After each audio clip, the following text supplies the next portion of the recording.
Iniciamos Reto Contable con el Colegio de Contadores Públicos del Estado de Tabasco AC y la conducción del contador público certificado Javier Rodríguez Izquierdo. ¡Bienvenidos!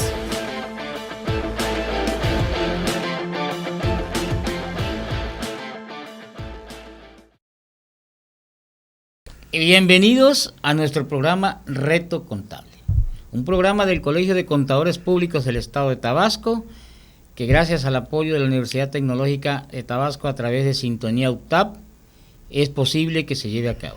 Estimado auditorio, hoy vamos a hablar de un tema que es importante, de hecho, en muchos actos de nuestra vida, independientemente de que sean actividades empresariales o no empresariales. A veces realizamos actos económicos que en el sentido estricto de ley necesitarían un contrato, pero normalmente la ciudadanía no está acostumbrada a firmar contratos por sus actividades, y yo creo que es un tema que es de mucha importancia, mucha valía, porque previene riesgos y futuras situaciones adversas a la actividad de cada ciudadano.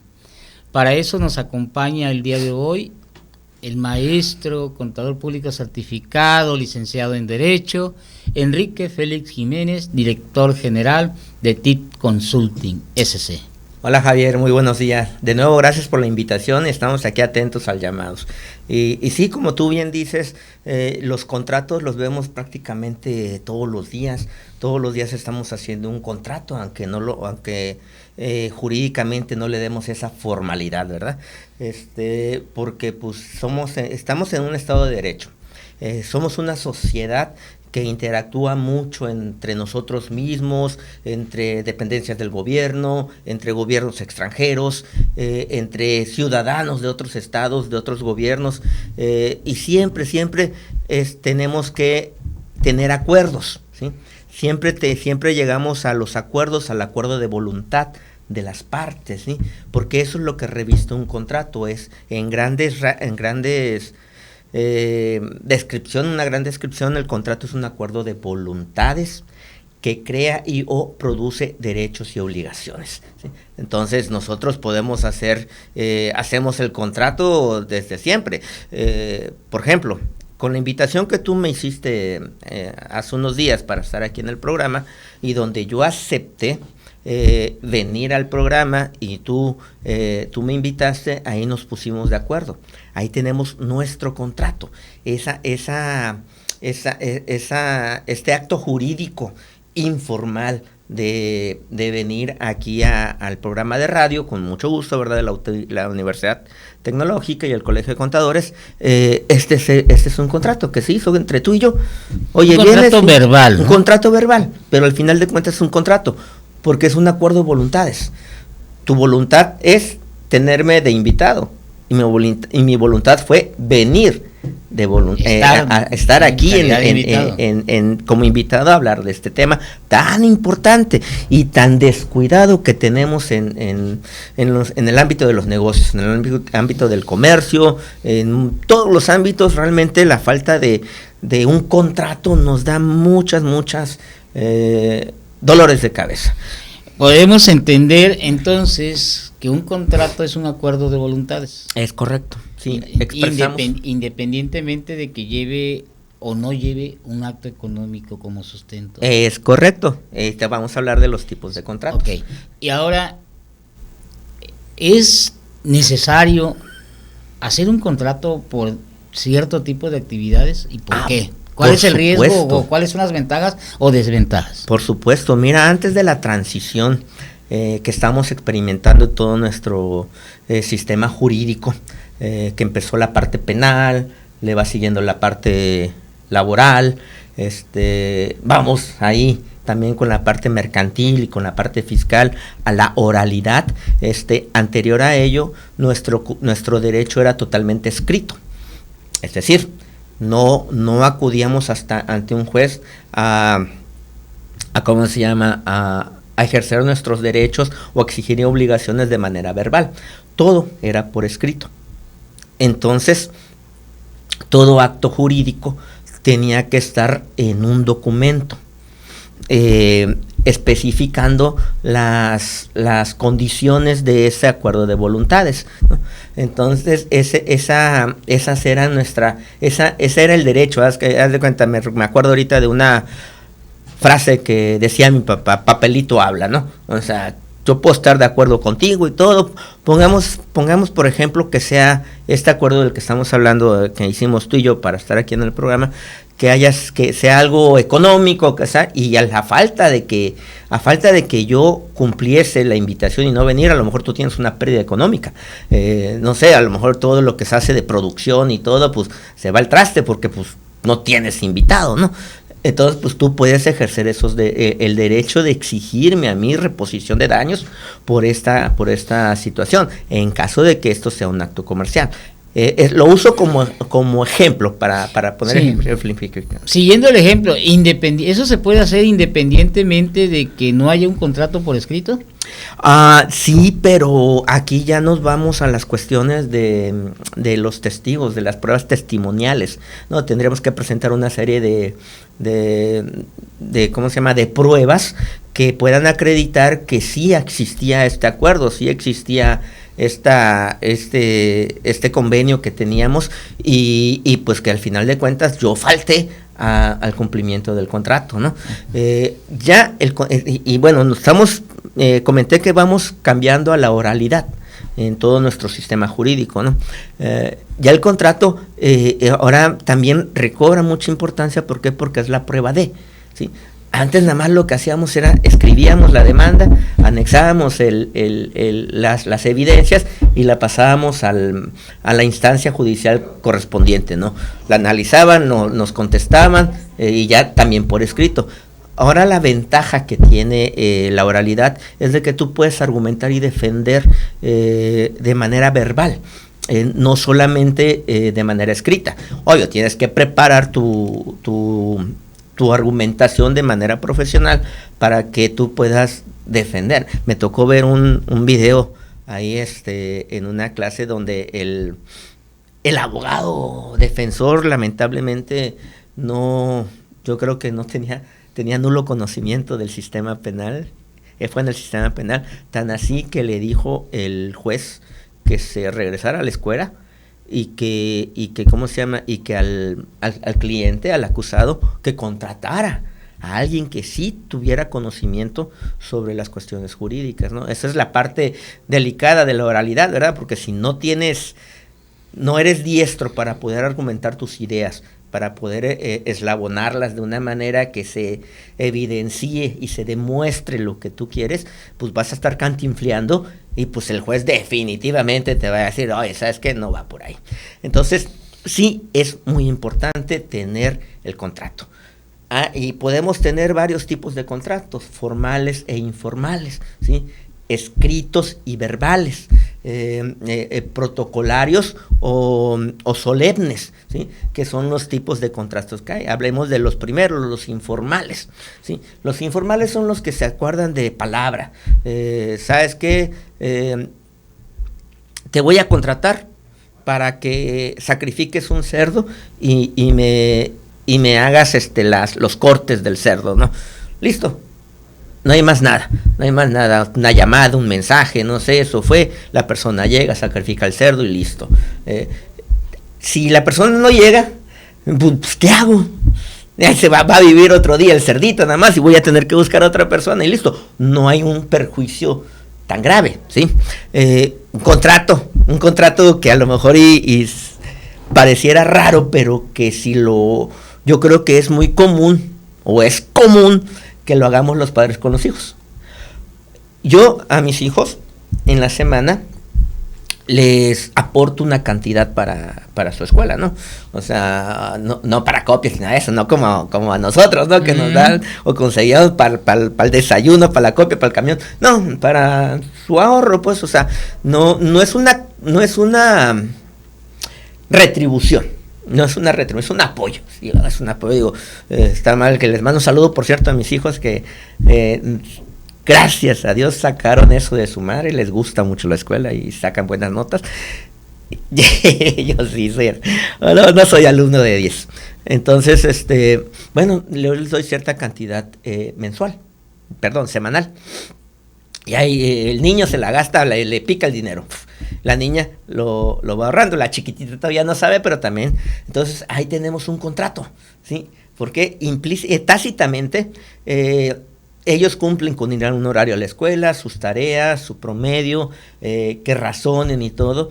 Y no es una retribución por ello, porque pues para empezar es su obligación, ¿verdad? Pero sí es como un premio, más que nada como eso, como un premio, ¿no? Y tenemos ese convenio que cada sábado de la semana anterior yo les deposito su cantidad y ya ellos la administran o se lo gastan en la escuela o lo ahorran para cualquier otra cosa y listo.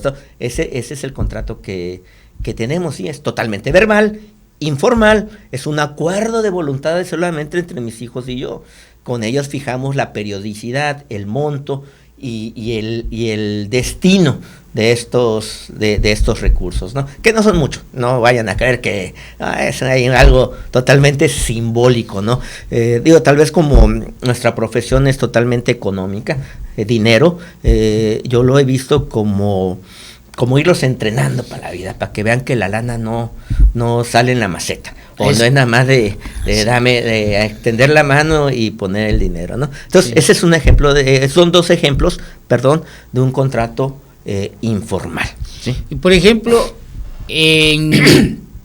podríamos decir que en muchas empresas de aquí de Tabasco, sobre todo Villahermosa, no se firma un contrato laboral cuando un trabajador es aceptado, ¿sí? ¿Qué consecuencias puede haber o qué beneficios, prejuicios y beneficios que pueda tener un patrón en hacer un contrato, independientemente de que el trabajador esté a prueba un mes, una semana? Pero yo creo que sí sería prudente, ¿no? Por supuesto. El 90% ni siquiera los empleos permanentes firman un contrato. Por supuesto, esta es una parte muy sensible y que nos topamos mucho, tanto cuando hacemos algún dictamen de seguro social o una revisión del proceso de nómina, ¿no? Importantísimo, porque recordemos que la legislación laboral toma por hecho que desde el momento en que se acepta la relación subordinada, pues ya ahí está el contrato, ya está el contrato. Sí. La formalidad del contrato es a cargo del patrón. O sea, si tú te quedas, si tú aceptas que el trabajador empiece a estar subordinado a tu empresa sin un contrato, el que se pone en desventaja es el patrón. ¿Por qué? Porque desde ese momento él ya tiene una relación por tiempo indeterminado. Si es eso, a la hora lo corres, te cayó mal, no sé, te rompió tu pecera, ponle si tienes una pecera, y lo corres y no firmaste contrato.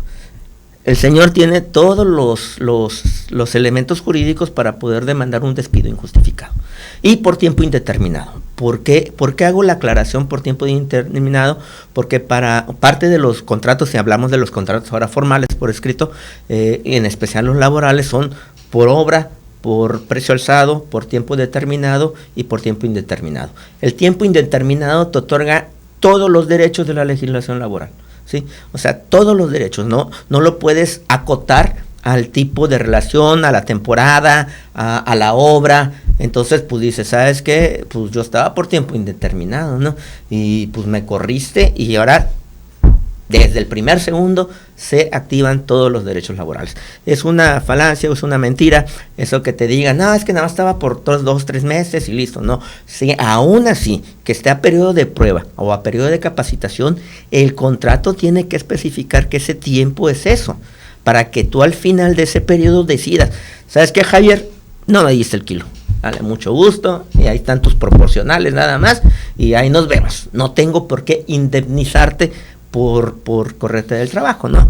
Entonces, esta desventaja que se tiene y que muy probablemente me van a decir, no, sabes que es que lo necesitaba así de rápido y pues no nos dio tiempo de hablar al abogado o algo, no sé, se puede implementar tal vez hasta un formatito pequeño de contratación por tiempo determinado, y el primero, periodo de prueba, para que, ¿cómo se llama? Una hoja, fulanito, patrón, menganito, trabajador, cláusulas, la importantísima, la periodo de prueba, tasa periodo de prueba, y tu salario. Y ese es otro, en el ámbito de laboral y los contratos, es otra cosa que tenemos que vigilar bastante, definir bien el salario. Comúnmente te dicen, no, ¿cuánto? No, pues 10 libres. Sale 10 libres, pero esos 10 libres... ¿Cómo se componen? ¿Cómo se componen? Exacto. Y ahí podemos entrever o podemos determinar hasta posibles ahorros. No sé, combinando con renta, porque un contrato, pues igual también es combinar varias materias legales, ¿no? Para que puedas tener un buen resultado. Combinando por renta, a lo mejor yo te doy salario mínimo. ¿Sabes, Javier? Vas a ganar el salario mínimo, ¿sí? Más prestaciones. Que digo, a lo mejor hay el que tenga oídos que escuche, ¿no? El 93, primera fracción de renta, nos dice que serán exentos del impuesto a los trabajadores del salario mínimo, ¿sí? Entonces, pues yo ya te puedo pagar otras cosas que no te van a causar impuesto para ti. Lamentablemente para el patrón sí. ¿Por qué? Porque si nosotros como patrón pagamos percepciones exentas, ya no podemos deducir la nómina al 100%. ¿Sí? Entonces, es algo ahí que tienes que evaluar perfectamente para ver la conveniencia del beneficio al trabajador sin tanto perjuicio para la empresa. Sí, y es muy importante ese tema que tocas, ¿no? Porque igual hay otra situación que se presenta mucho en el ámbito empresarial.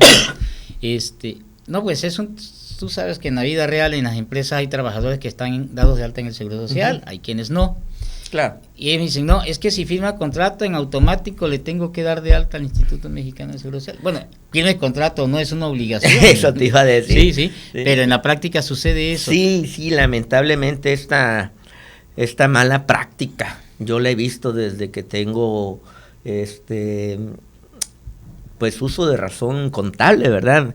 Mi tesis de la licenciatura en contabilidad fue precisamente auditoría de nóminas, ¿sí? Y vi ahí precisamente ciertas estrategias de algunas de las empresas que agradezco mucho que me hayan dado la oportunidad de poder revisar sus cosas. Algunos le pagaban todas las semanas 9 horas de tiempo extra, ¿sí? 3 horas diarias, 3 veces por semana. No se pasaban del límite legal. Pero ahora considera que para poder pagarle tiempo extra a un trabajador debería de haber o debe existir una razón por la cual la empresa necesita de ese tiempo extraordinario para el trabajo del trabajador. No sé, alta temporada de ventas, algún desastre que hayamos tenido en la producción de algo, ¿no? Ubicando en nuestra profesión, a lo mejor en el dictamen se nos borra el disco duro de la computadora donde teníamos toda la información que íbamos a llevar, unos 10 días antes de la fecha fatal de entrega. ¿Qué tienes que hacer? Vamos a tener que quedarnos. Traigan su almadita, comemos pizza de aquí a 15 días, ¿no? y recuperamos todo ese tiempo, ¿no? Entonces, esta situación debe ser temporal. Ahora, ¿cómo explicas tú que siempre le estés pagando 3 horas diarias, 3 veces por semana a tu trabajador por tiempo extraordinario? No, eso te lo ponen como salario. Sí, como salario. ¿Por qué? Porque es una simulación burda, pues porque no se puede, ¿no? Muy a la vista. Sí, muy a la vista, ¿no? Entonces, tenemos que conocer diversos dispositivos legales, para empezar la materia civil, para conocer las características de los contratos y todo, y ya de ahí poder combinar o estructurar con todas las herramientas jurídicas que tengamos el contrato que nos convenga, ¿sí? Entonces tenemos estos, ya vamos con 2, informales y formales. Pusimos ya de ejemplo el formal, el que necesita estar por escrito y que en la materia laboral es algo que se tiene totalmente descuidado y que sí es importante tenerlo, ¿sí? Es muy importante tenerlo, ¿sí? Ahora tenemos que algunos contratos tienen que estar revestidos de cierto protocolo, ¿sí? Cierto protocolo que se tiene que hacer. O sea, no es nada más el acuerdo de voluntades, firmar el papelito, sino tenemos que revestirlo de un protocolo, ¿sí? Ejemplo, cuando compramos un inmueble, un bien inmueble, nosotros tenemos que acudir ante el fedatario público correspondiente que le va a dar validez al traslado de dominio, ¿sí? No nos hace el contrato el notario, o sea, muchas veces decimos, no, es que el contrato es previo, el notario lo que le da es la validez. El sustento legal, ¿no? La legalidad. Sí, da fe de que la operación y el acuerdo de voluntades está libre de vicios, que es totalmente legal y que no se perjudica a ningún tercero. Y sobre todo que traslada la propiedad, lo que conocemos como el traslado de dominio, ¿sí? Y ya dice, ya no es dueño Enrique, es dueño Javier de este inmueble. Y no nos quedamos solamente hasta ahí. Ahora tenemos que acudir con este acto que lleva este protocolo, tenemos que acudir ante el registro público de la propiedad o el IRET, para que este contrato esté inscrito y tenga validez ante terceros. Si nosotros nada más nos quedamos hasta el notario, no terminamos el círculo, sí, tenemos que tener inscrita totalmente nuestra propiedad nueva en el registro público. Entonces ahí ya todo este protocolo que se siguió se debe de cumplir, ¿sí? Ese es el contrato que tiene que revestir algún protocolo en específico, ¿no? Y el contrato solemne, ¿no? Que ese es otro tipo de contrato, ¿sí? Otro tipo de contrato, que el ejemplo basiquísimo es el contrato de matrimonio, ¿no? Entonces ese que andamos firmando varias veces, este contrato tiene que revestir la solemnidad de acudir ante un juez a que dé validez al contrato de matrimonio, porque aunque se escuche raro, el matrimonio es un contrato que crea derechos y obligaciones tanto del varón como de la mujer. O actualmente los contratos de estos que hay, ¿cómo se llaman? ¿Prenupciales? ¿Los prenupciales? No, los de las personas del mismo sexo, que aquí en Tabasco se puede. Se me fue el nombre. Convivencia. Contratos de convivencia, ¿no? Que homologa al contrato de matrimonio la relación sentimental entre personas del mismo sexo. Entonces, aunque no es contrato de matrimonio, es una homologación, ¿sí? Pero sí también tenemos de que también esos son contratos preparatorios, los contratos prenupciales, los acuerdos previos. Todos estos son contratos preparatorios para la formalidad de un contrato. Un contrato preparatorio que es muy común en los negocios son las promesa de compra o promesa de venta, que nos dan también un sustento jurídico para ciertas operaciones. Y estos contratos se perfeccionan o se hacen válidos en palabras comunes, y en palabras legales es perfeccionamiento. Se perfeccionan cuando sucede cierta característica que marca la ley, ¿no? Por ejemplo, las herencias. Ese es un contrato. Ahí hablamos de otra característica de los contratos. Contratos bilaterales o contratos unilaterales. Herencia es un contrato unilateral, ¿sí? Porque nada más es mi voluntad.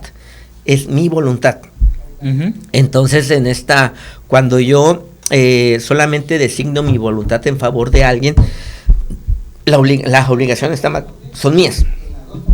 Y el beneficiario es el que obtiene lo que haya sido mi voluntad. Muchas veces, a lo mejor en materia civil, nos encontramos de que el viejo, ¿no? el que generó la riqueza y todo, va y le da no sé, a su chofer le da una lana, ¿no? Y los familiares, ¿cómo el chofer? Pues a lo mejor el chofer fue el que lo anduvo trayendo para arriba y para abajo. Pues bueno, son al final de cuentas, como comentaba al principio, somos una especie emotivos, ¿no? una especie que nos gusta relacionarnos entre nosotros, y pues bueno, le da eso, ¿no? Y estos contratos también son parte del litigio, porque a lo mejor uno de los herederos pues dice, no, yo no estoy de acuerdo. Y entonces pues tiene que, ¿cómo se llama? Se van a litigio sobre esa para que un juez también determine si la voluntad de la persona está realmente hecha con todas las facultades que tienen. Eso es muy importante. No todos podemos contratar y ser contratados. Tenemos que tener capacidad legal y capacidad jurídica para poder hacer un contrato. No podemos hacer un contrato con un menor, ¿sí? Y tú te preguntabas, oye, ¿y los niños cantantes, los niños artistas, cómo le hacen? Porque si es un menor, ¿cómo lo obligas al menor? Bueno, tiene que tener un tutor, sí. Y son características específicas que nos dicen para estos niños, en específico del ejemplo, ¿no? No un exceso de horas, no una carga excesiva, tiene que ser proporcional a sus facultades en ese momento, ¿no? Y pues el tutor, el padre o tutor, pues vigila que se cumplan estas características, ¿no? Y de ahí podemos tener también los bilaterales, que son los más comunes. Los contratos bilaterales donde ¿cómo se llama? Donde se pone la cosa, que la cosa es lo que le da objeto y sentido al contrato, y sobre esa cosa acordamos qué obligaciones y qué derechos, ¿no? Y de ahí, te digo, podemos seguir hablando mucho de contratos. Sí, es un tema bastante amplio, ¿no? Con muchas circunstancias, situaciones en la vida diaria de todo ciudadano, de toda persona, se presentan y que por ciertas situaciones desconoce que estaría mejor protegido independientemente de la parte actora que le toque, si es otorgante o en este caso quien recibe un servicio, un bien. Hay un contrato que, ¿cómo se llaman? Que me permite, repito, lo tocamos, son las empresas. Uh-huh. El contrato social. Sí, cuando estamos en Estado, somos integrantes de alguna persona moral, hay que ver realmente que estamos firmando, hacia dónde estamos entrando. ¿Por qué? Por el tipo de responsabilidades, que no nos va a dar tiempo de ahorita de hablar de las responsabilidades que pudiera ser un tema donde nos acompañes nuevamente, ¿no? Pues yo encantado, si me invitas allá, ya le perdí miedo al micrófono y a la cámara. No, sí, es un contrato, como tú bien dices, de muchas repercusiones, ¿no? Favorables o desfavorables, porque como no estás tú 100% al mando de, claro, puedes tener situaciones no previstas, ¿no? Sí, y al ser parte de la integrante de la persona moral, recordemos que es un ente totalmente distinto a las personas que lo integran. Así es. Entonces es un boleto totalmente aparte. Okay. Y con gusto, si quieres, lo programamos y lo platicamos. Me comprometo contigo. Eso es todo, mi estimado. Un contrato. ¿No? Vamos a tener que firmar un contrato ya permanente y de exclusividad, ¿no? Ok, no, pues es un tema, estimado auditorio. Por ahí nos preguntaban si los contratos de arrendamiento deben hay que ir, me comenta la persona, soy arrendador y debo inscribir mi contrato en la Secretaría de Finanzas, ¿para qué? Sí, ¿por qué? Como contribuyente y para darle validez al contrato. Digo, la parte municipal, uh-huh, la parte del Estado vigila los arrendamientos. No es común aquí en Tabasco, yo no he visto que sea común que estrictamente inscribamos. Lo hacemos ahí de vez en cuando. Hay una disposición jurídica en la Ciudad de México que te dice si tu inquilino te deja de pagar y tú quieres cobrar las rentas, lo primero que te va a pedir va a ser la inscripción del contrato y los recibos fiscales de arrendamiento. Ya está en la legislación estatal aquí en Tabasco también, sí. Okay. De hecho, ya sabes que cambió para efecto de que tú puedas cobrar rentas atrasadas a través de un litigio, tienes que mostrar los CFDI fiscalmente, ¿no? Sí, y para eso te va a obligar. Y el contrato inscrito. Así inscrito, sí. En la península, allá en Yucatán, Quintana Roo, eso es obligatoriadísimo. Ahora sí que no te dan la llave si no está el contrato firmado e inscrito. Así es. Pues bueno, estimado auditorio, muchas gracias por su atención. Seguramente habrá una segunda parte de este tema tan interesante, que puede parecer a la vista muy simple, pero que lleva repercusiones de todo tipo, tanto para la parte actora como para la contraparte. Contador Enrique Félix, muchas gracias como siempre, mi estimado amigo, por venirnos a compartir tus conocimientos, que creo que todo el mundo notó que es muy vasto y estás muy letrado en este tema de contratos. Muchas gracias. Sí, es muy vasto. Y muchas gracias a todos y pues nos vemos la próxima semana. Hasta la vista.